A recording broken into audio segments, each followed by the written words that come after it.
Live from PATV Studios, it's the Lyle Style Show. And now, the man with the most style, it's your host, Lyle Style. I want to welcome, welcome to another wonderful edition of the Lyle Style Show. I hear my special guest is James Kang. This young man, I've been knowing him since 2011. 11, I believe, yes. 11, yep, 11. Yeah, 2011, man. Yep. James. It's been a long time, Long time, man. Long time. 2014, man. Yeah, for sure. We talked back in 2011. You was a little bit shorter then. Shorter, smaller. Yeah, shorter, smaller. Maybe just a type of skinnier, too. Yeah, I mean, you was in high school. Yeah, senior in high school. No, junior in high school. Sophomore, junior. Okay. In high school. Okay, yeah, man. sophomore, junior in high school. I've always found you fascinating when we talk to you. Oh, thank you. Stuff when I talk, about your background, you came from, and how you came to Iowa City, Mm-hmm. And man, now you kind of grown up. You got a college, 1 year college under your belt. That's right. And and you've been in the movie. Mm-hmm. So that was good. And your passion is photography. It is. Photography, yeah. I started photography during my senior year, so kind of late. So okay, now was you in high school doing photography? Yep. So I actually took the class because I was short in credits a little bit, and so you know how seniors have like open classes where they don't have to go to school, classes. Yeah. But I didn't. I unfortunately didn't have that. Oh man! I was a bit behind school. Okay. So I just took photography. I said, hey, it seems easy enough, and my mindset was just, it's easy enough and let's get it done. But I started just doing it, and then I started to appreciate what the art was, and actually started to feel competitive between my other classmates, and just got really into it, and worked hard, and I think that's finally what I decided to do. Photography, okay. Photography. Now, what type of photography do you do? Film photography, landscaping, or people? I do all photography. I mean, just to broaden my knowledge, I tend to kind of reach out of my comfort zone and do sport, for example. I'm not really much of a sports photographer. I found out. Okay. which is a good thing, because but I'm more of a. I used to really dislike portraits. I just couldn't stand portraits. Oh really? Just seems boring. You're in a studio all day. Yeah, shooting people. But I think that's what I actually want to do now. Really? Yeah. You can't stand now you love it, man. Oh wow. That's right. And what started me with that portrait is I was at South Dakota State University for a year. Okay. And there was no photography program, no professor, no nothing. And my roommates at the time, I was definitely a photography freak. I was just hardcore. I have to do photography. I eat photography. I sleep photography. Okay. That's passionate about this photography. That was just how it was, and I've never been more passionate about it. And I thought, heck, it's South Dakota. There's really nothing to take photos of. Yeah. It's kind of empty.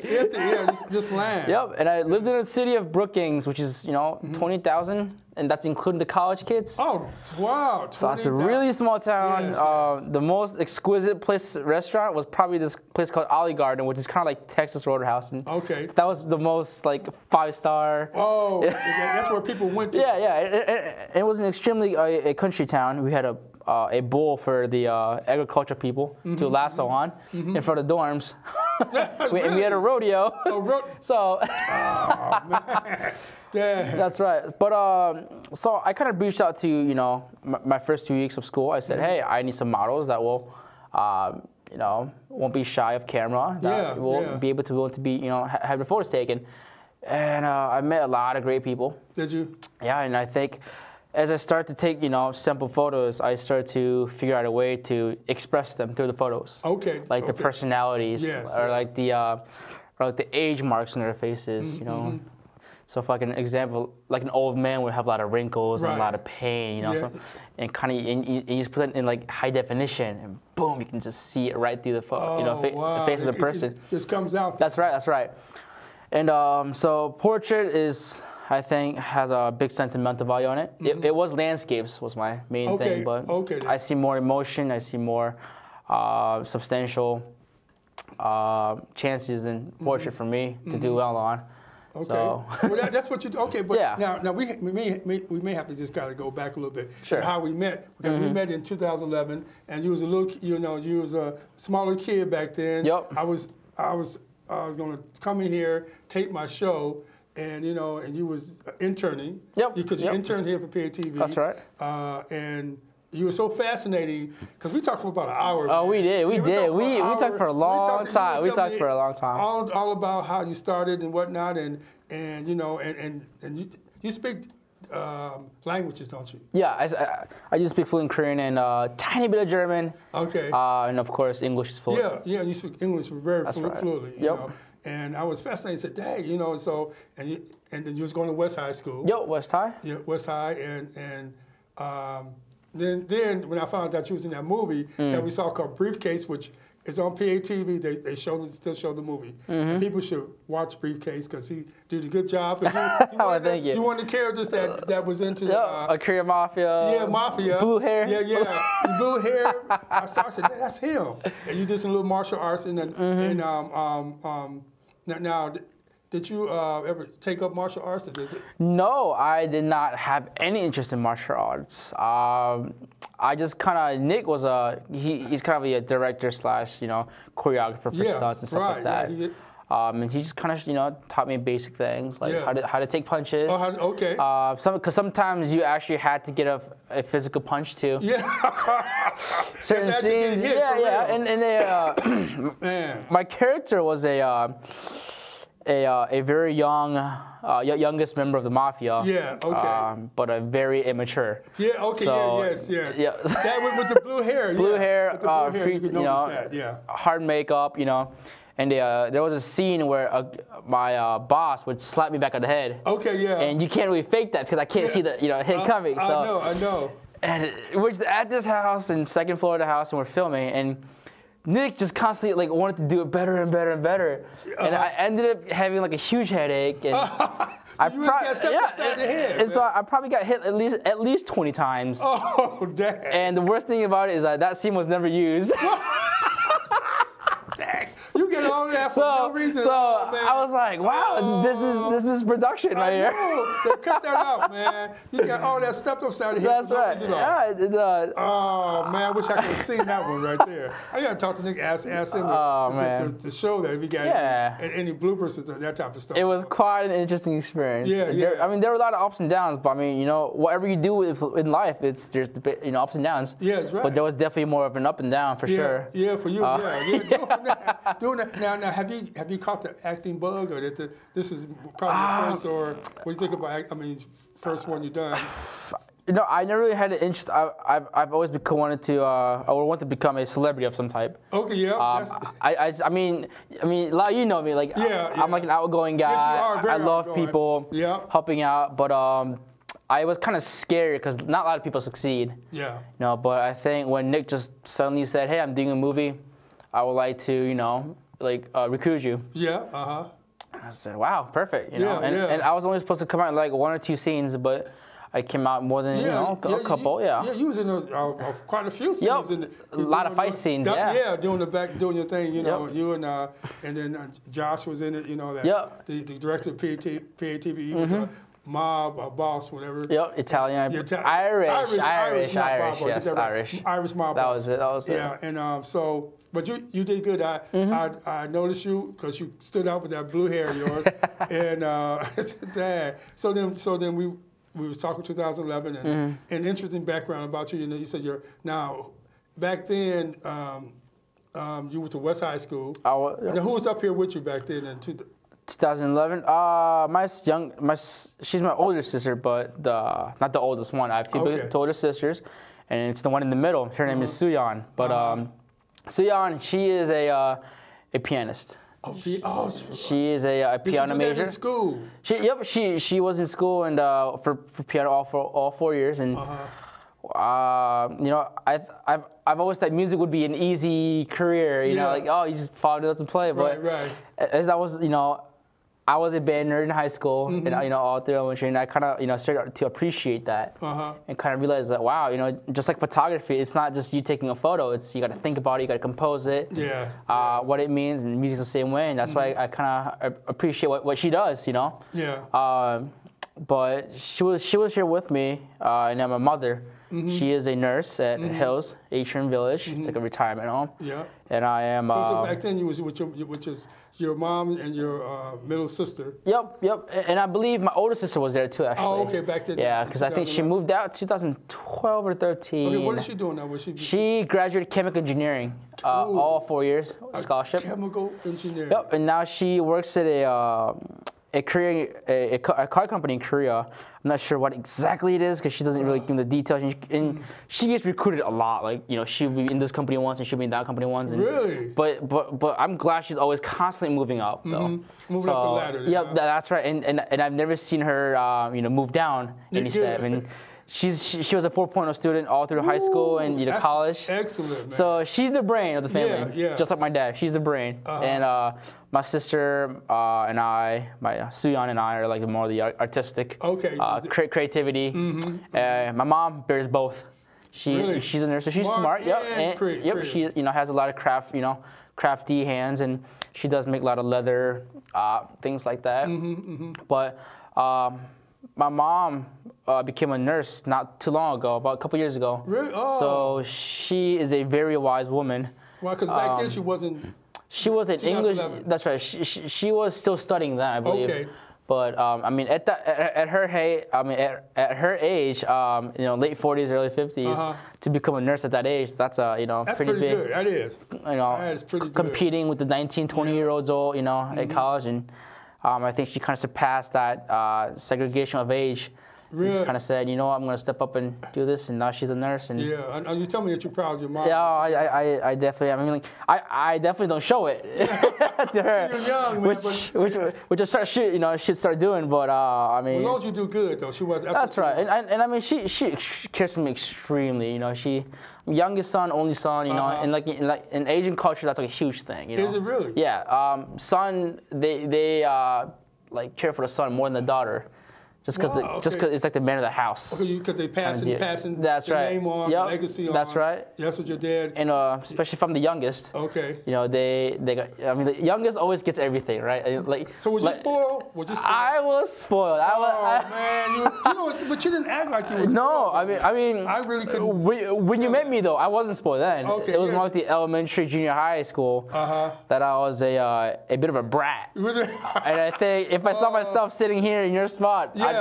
I'd probably, say you're not a good kid. Well, you just came a long way there, man. That's right. And maybe just like the movie, I might smack him across the head. 20 times. Yeah, 20 times. It wasn't even in the movie. So, and then I would act like it never happened, just like the movie. I know. You got a headache for nothing, man. Well, that's right. Nick, what did you do to this kid?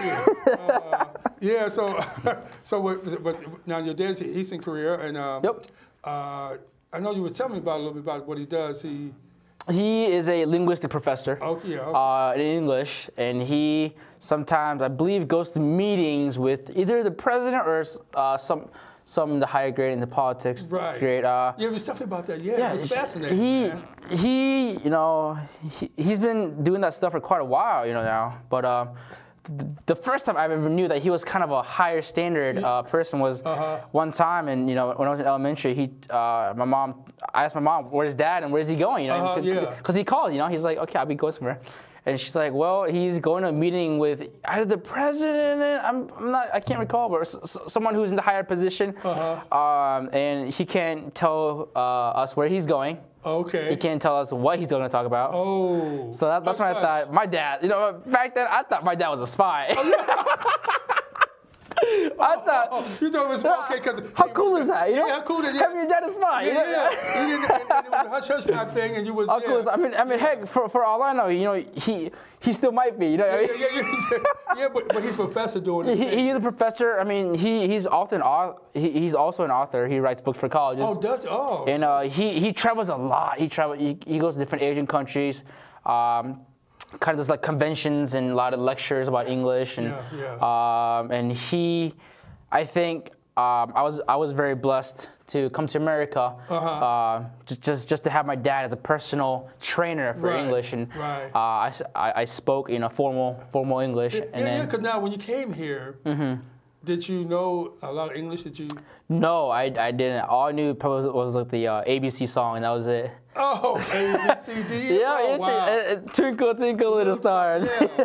Wow. But my dad kind of forced me to hang out with some American, kids, because he knew the culture and he knew that if I were to hang out with, like other Koreans, even though I'm in America, I still won't, process, English, and I won't be learning it. And back then I was like complaining, all whiny, like I said, I was just a huge brat. I was a very narrow-minded kid, and I was like, yelling at him, like, why won't you let me hang out with this kid? And now I know that it was better for the future, and every time I got in trouble, and he would discipline me, he would say, I'm not getting the benefit from this. You're the one who's getting the benefit. I'm doing it for your own benefit. And I now fully understand, where I am right now. And I mean, this man is my old man is a very strict man. Okay. Very strict. Very, very strict. But so back to photography, he would not let me do photography at first. He respected it, but not to a level where he said, okay, you can go to school and do it as your living. It was more like, do it as a hobby, and have a stable job in the front. But then knowing my dad, and being a brat, kind of having what I want to have, being spoiled, kind of have, that's like for the first time in like 5-7 years, that's when my spoiled attitude came in. And I said, I'm gonna be a photographer. Because you want, that's what I want. That's right. That's what I want. That's right. Yeah. And I think he respected it because it wasn't like a physical toy or something. It was like more of a dream that it was kind of far-fetched, but I was willing to build a ladder to go up there. And if I fall back down, he knew that I would keep on constantly. Right. You never gave up. That's right. Upgrading the ladder to go up higher. But after I won a contest in high school. For photography. It was not in high school, but like while I was in high school, I submitted photos online and I won. I think that's when he finally realized that this kid's got some talent in photography. Okay, this could take you somewhere. Yeah, and I'm not gonna lie, Dad, I actually cried. You cried. You tell me that you cried. I was really happy. Really? Because like I said, my old man is really strict, and that was just like a huge, like total respect. And I think from that day on, I was never a bad child, and I think. It was kind of like, I never really had a father figure when I was young because my dad would always be in Korea and I would be in America. And I was kind of and I think that's why I was a bit of a brat because I never really had that father figure to, strict, And my mom was always such a nice lady. And so she spoiled me, And then, for the better or worse, I fixed myself because, every few years my dad would come and I go, oh my God, he's coming. But, and then I'll think to myself, oh, I can't hang out with my friends now. I can't, You got to spend time with your dad. Y'all got to hang out and stuff like that. But now, he's coming and like I know that he knows that I can take care of myself. I'm the first person to go off to college without having my family like in the same state. Oh. So, because we're actually in Illinois, Urbana-Champaign. Okay. Yeah. University of Illinois. And then we moved to Iowa because my oldest sister for chemical engineering. Okay. And my second sister, Suya, she went here. Yeah. So I'll be the first ever person in our family to actually like move out of a different state. Oh, and go somewhere. So it was a huge deal for my parents and very worried. But I think after that experience and came back alive, you would say, okay, well, I guess he'll make it. I got all my fingers and toes, because you went to North Dakota State. South Dakota State. Oh, South Dakota State. Yep, STSU. And I went there thinking I have no chance in photography just because there was no program. Okay. But then as I stayed there, I kind of created the culture of photography there. Okay. Everybody knew me as a photography, as a photographer. So you were a wanted man down there. I was a hugly wanted man down there, but every great responsibility must come with like a person who can withhold that responsibility. And I did make a lot of enemies there. Did you? From the dumbest things such as jealousy was a big thing. Okay, because Especially like during the photo contest, a lot of people didn't talk to me. Like really? Okay, now you said, was you the only Korean photographer? As a photographer, yes. Only photographer and the only Korean photographer. Surprisingly, there are a lot of international students here. Just it's cheap. It's just cheap. I would be surprised. School that's a good surprise right there. I mean, I was thinking, wow, there's gonna be a bunch of country guys and country gals, cowboys and cowgirls. Yeah. But I mean, don't get me wrong. There were a lot of them, and a lot of big, diesel trucks were going around. They didn't see a single Mercedes, a single BMW. It was all trucks and horses and cows and pigs and whatnot. But international-wise, there were a lot of people from India, Philippines, Colombia. Oh wow! Yeah, like Korea. There were about 20, 30 people, and I was like, holy cow! I mean, it's a small number, but compared to Iowa, But we're like not even half size of Iowa. And to have that many people, South Dakota State, that's pretty good. Because Korea is like mostly all city, so I never expected somebody from a city to come to a place, even like Iowa, but actually like Brookings, which is way smaller than Iowa. Oh, it's kind of like it's kind of the same size as North Liberty. Wow, it's small then. Yeah, 20,000. That's pretty small. That's pretty small. So that's pretty small. So okay, now how did you get? Okay, change gears. How did you get to know about New York Film Academy? Which is that's a big move right there for you. Google. Google, y'all kids, I should have known. Google. And I think Google is a big part of my life, Google, boy, you have to be on that iPhone. Yeah, okay then. Google. So I was actually searching for schools online, using Google. Saying, what is the best photography school? And people come in with, Yale University, Art Institute of Chicago, and I didn't really want a school that would have classes within a community. Okay. So let's say like Yale is an Ivy League school first of all, and but they have medical, they have journalism. I mean they're very broad in their programs, but I just wanted a school that would just concentrate only on photography, only on filmography. And I said, heck, I went to Yahoo Answers, Yahoo. You got to use your resources, man. You couldn't pick up the telephone and call for Yahoo. That's what people do nowadays. Yahoo. So I asked everybody, hey everybody, what's the best place to go for photography? And I still got the same answers. Yeah. And I was very frustrated, and that's when I actually started to talk to a retired professor at CSU that I did have for a semester though. He said, New York Film Academy is a good school. And I said, never heard of that name before. New York Film Academy. And I thought, well, it has New York in it. Yeah, okay. So it must be New York. Yeah. And it is New York. Okay. But they don't have, but like I said, NYFA is a film academy. It's a New York Film Academy. Okay. And so I asked them, did they have photography? And they said, yes, but in California. I said, so wait, it's got New York Film Academy, but there's one in California. And he's like, yeah, there's one in your country, Seoul, and there's one in Spain, there's one in Italy, China. And I thought, wow. So this is international. Yeah, international, yeah. So I looked it up, and I called NYFA, and I asked them, so I heard you have different campuses, and your main one is at Los Angeles, your BA, AA, BFA, And I asked them, so if I were to travel around the world, could I still attend the same school, but just live in a different country? They said, yeah, that's fine. They said that. So I can go to Spain next week. Wow. And continue my classes.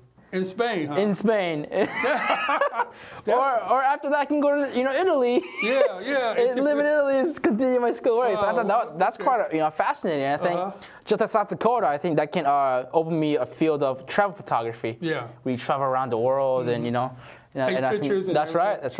Nature. Culture, cityscape, whatever it may be. There's a lot of possibilities. So that's how I got to know New York Film Academy. And first, I was just a tad bit skeptical. I thought because I didn't want an online class, and I didn't want anything like that. Okay. So that's how I found out. Well, how'd you get the scholarship though? Scholarship. I actually didn't put down anything on my resume. Okay. Just because my professor, he told me that it's kind of better to start out fresh than kind of bring all the history that you had, and because that's from the beginning that's like from the beginning for a beginner that's a lot to hold back, and that's a lot to, that's a lot to like promise. So I said okay. So I didn't put down anything else. I just said I'm a student. I'm very passionate, and his letter of recommendation, I believe, before he wrote it, he did tell me that he was going to write that a very short one. Okay. Because they're usually about a page or two. Yeah. But he told me it was less than a paragraph. Okay. Oh, really? And I'm thinking, less than a paragraph? Yeah. What are you going to say, less than a paragraph? Something really. And I don't know if I should be saying this, but he did tell me what he said, and that was he said. Well, he didn't like exactly tell me because I'll be, not allowed. But he reworded it and said, I just said that your photos will tell the viewers of that school how good you are. Oh, okay. And I think he's kind of like worded that differently or somehow and just made it really short. And at first, being narrow-minded again, I kind of thought, are you kidding me? Like, okay. So. But now I thought about it, and whatever he wrote just packs a punch. And they accepted you as a scholarship, whatever. Scholarship-wise, no, I didn't apply for scholarships yet. Oh, okay. He accepted it in the school then. Yep. But then I believe I will apply for schools. They do have a scholarship program in school. Okay. So I have to apply for that again to see if I can get it or not. But it is quite expensive. I believe it's $30,000 a year. That's just for school. But you have equipment, you have living costs, and they don't have a school dorm or anything like that. You have to rent your own apartment. So you gotta get your own place. $1,500 a month with the roommate. Man. Woo! Wow. With the roommate, $1,500 a month. What the heck is going on? I mean, but you know what? You're doing your thing. You're following your dream. That's right. What you want to do in photography and film, and I'm now. I'm gonna say it was definitely a pleasure talking to you. This half hour and whatnot. But is there anything that people really don't want? That really don't know anything about you? What do people quickly say like they don't really know nothing about you? What can you tell somebody that they don't even know? What's different about you? Different about me? There are two things. One is you want it. You have to want it as bad as you want to breathe. So if I were to drown you in an ocean, and all you think about is air, and you don't think about like the thoughts that you kept running in your house. All you think about is you want to breathe. Right. You've got to want it as much as that. Ooh, that's a lot of desire. And that is me. It's cool. That's you. I didn't know night and day. I just my nose would be bleeding, but I'll be editing photos all night. Well, and another thing is if you're trying to be like an actor or some kind of a celebrity or something like that, it's risky. I'd rather fail at something that I love doing than something that I don't want to do. Amen.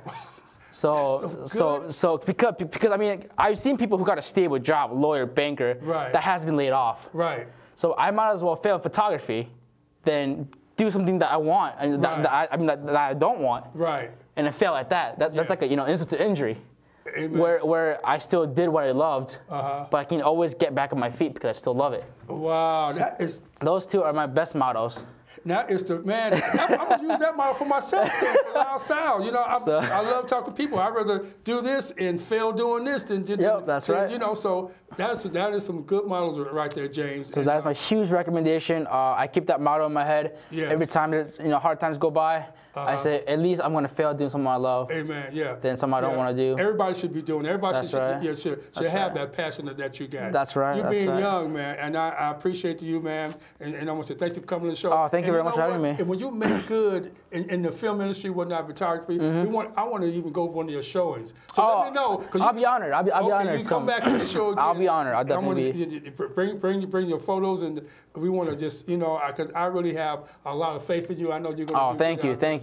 I know you just fascinated me 2 years ago, and you still fascinate me. Oh, geez. So I appreciate that. I appreciate you as what you're doing, and I know your family is really proud of you. I hope so. I really hope so. Yeah.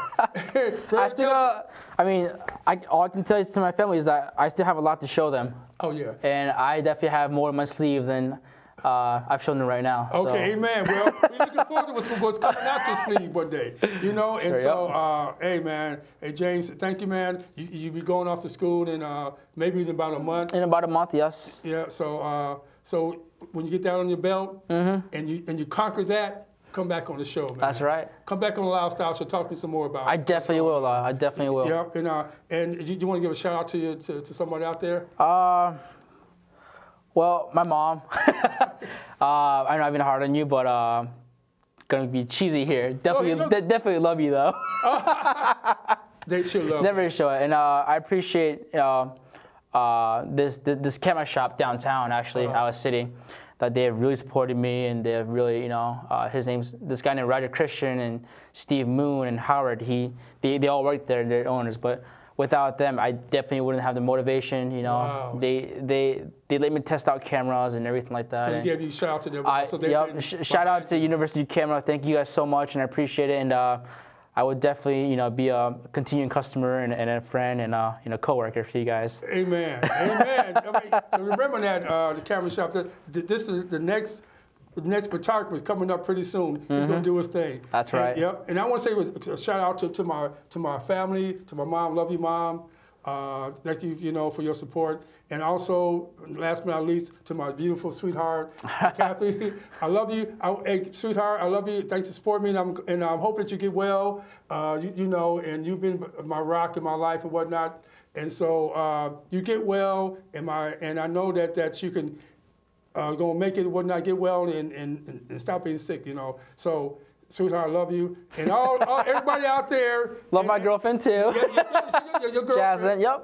Jasmine, your girlfriend, man. Yeah. And everybody love out there, I want to say, hey, this your man Kang. He's doing this thing. He's has passion. Follow your dreams, your passion. You'd rather do something at your passion and fail than do a boring job. That's right. Do something that you love doing, even if you fail at it. You love doing it. Hey, man, I'm doing this. I love talking to people. I love doing this show. If I feel that, I'm still going to do it.